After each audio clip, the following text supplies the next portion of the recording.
So welcome everyone. This is day 2 of our I'm a third grade teacher now what.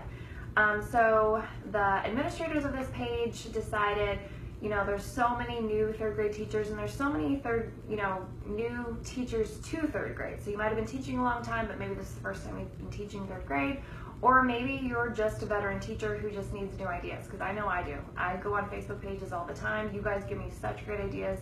It's absolutely amazing, so thank you. So if you're in here right now, I know this isn't live. I know this is like a regular recorded video because I'm on vacay right now, and I'll tell you guys where I am later on. If you wouldn't mind, down in the comments, can you just say how long you've been teaching third grade? That would be really cool to see if we've got some veterans in here, some newbies, maybe we can connect with some people. That would be awesome. So I'm Amy Hoffman from That Teaching Spark. I've been teaching third grade. This will be my 15th year. I started teaching when I was 10 years old, so that's why, I'm really not that old, guys. No, I'm totally kidding. But anyway, I wanted to come in here, and the activity that I wanted to talk to you about today was about centers. So math centers, reading centers, any kind of centers. We've had lots of teachers asking us questions about what resources we use, what do we do with them, that kind of thing. So first off, I'll try to be fast, but I do want to give you guys a freebie, and I do want to do a giveaway at the end of this.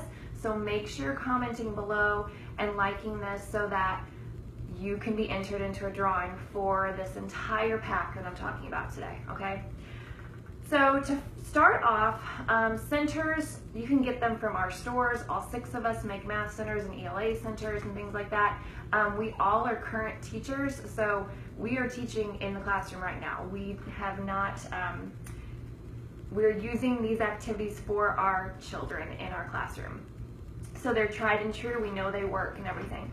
So one of the things that I do for my centers, and you've probably seen these around, is I just store them in these Michaels bins. They're very handy. I get them when they're on sale. There's always like a Michaels coupon kind of thing, so make sure you wait for that. But then they're just these photo albums, and they store these centers very easily, the task cards that you're using. So this one was just my addition with regrouping, and it's really easy. They just lay inside here. Then kiddos very easily can just put it back in. If you want to, you can put the dice that you're going to need for this game that I'm talking about. So that could go in here too. So this is just a great way to store it. I've seen other teachers do a lot of other things, and you'll probably hear things from our admin this week. So I am all about gamifying as much as I can in my classroom. I'm all about getting my kids up and moving. If you're a new teacher, you're gonna find out very, very quickly that your kids are squirmy, they are unfocused, they are moving around. That's why so many teachers are doing flexible seating. We know our kiddos need to move around. So all the activities I create are based around movement. So these are simply just board games that I've created, a whole bunch of different board games that you can use with any task cards. So it doesn't matter where you've gotten them from, you can use these different board games. All you're gonna need is like blocks or little markers or something to be the game tokens, so to represent each kid, and a die. That's all you're gonna need. And then your task cards that you've chosen. So what's special about these though, guys, is they aren't just regular board games. Like, yeah, go get, your regular board games that you have on your shelf at home and bring them in. Those will be so fun for the kids to play too. But the difference with these is they actually have movements built into them. And before you freak out and think, oh my gosh, my kids will be out of control, they'll be jumping around, going nuts, I can't do this, or anything, I want you to know that I do these every single day in my classroom, and I do math rotations. So I'm actually teaching a small group, and this is one of my groups. And these kids are doing this independently without me checking on them, without me saying, guys, quiet down, guys, stop moving around, all that kind of stuff. They're doing this. So it has to do with your classroom management. It has to do with how much time you spent on your expectations and what you expect. I would never just give this to them and say, go play the game. I would practice it with them. I would show them how to do it. I would model your expectations until they have it right. And then you won't have to worry about the rest of the year. So what makes this different is your kiddos will roll the die. They'll land on one of the spaces. And this one, for example, says you're going to the fair. Jump up and down 10 times.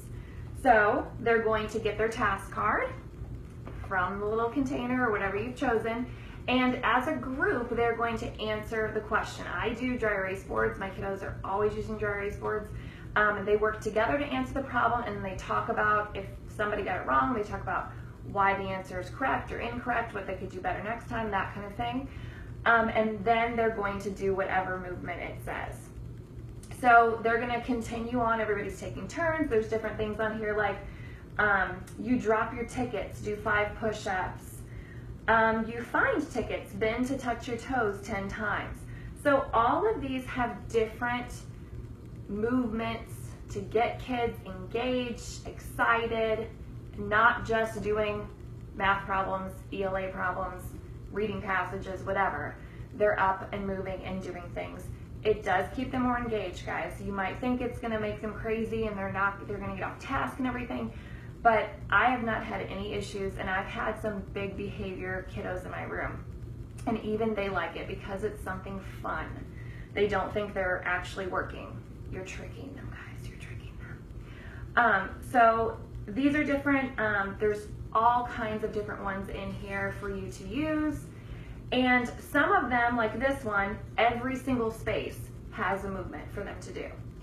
So you kind of have to determine, do you want it to be there doing movements all the time, or there's different ones that have blank spaces or pictures. And I always put a game option up here to tell you, like, if you land on a picture space, every player does 10 jumping jacks. You can decide if you want that to happen or if you want the blank space to just be a rest space. This one says if you land in a blank space, every player does 3 push-ups or knee raises. So they kind of decide, or you decide as a teacher, what you want them to do. So the point of this is, everybody, is we want our kiddos engaged. We want our kiddos excited. We want them to be learning rigorous activities and doing rigorous things, but we want it to be fun and memorable. So these can be used for any task cards. You can also use them for worksheets. Get a worksheet, have them go through it, and roll a dice for every problem on the worksheet that they do. They really, really like this.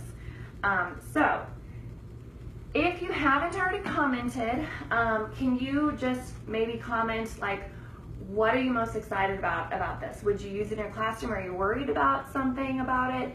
Are you thinking, this isn't going to work in my room, you don't know my kids?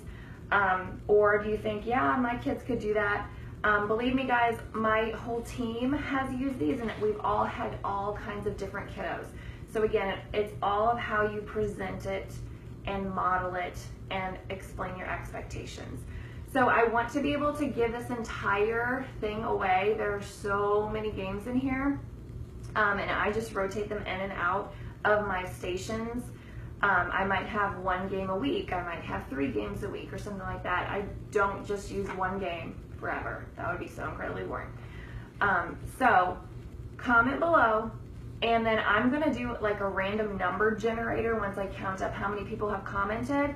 And then tomorrow I'm going to announce the winner of this entire pack. If you would like to get this entire pack because you want to get started laminating and all that kind of stuff, I will post the link up top and you can go grab that. I will have them on sale for the next 24 hours, so make sure if you want to grab them, you do. And guys, I'm so glad you're in this group. We are so, so lucky to have you in here. Everyone is so amazing and shares such great information. Come back tomorrow to find out the winner and to see our next administrator who's going to present her awesome idea.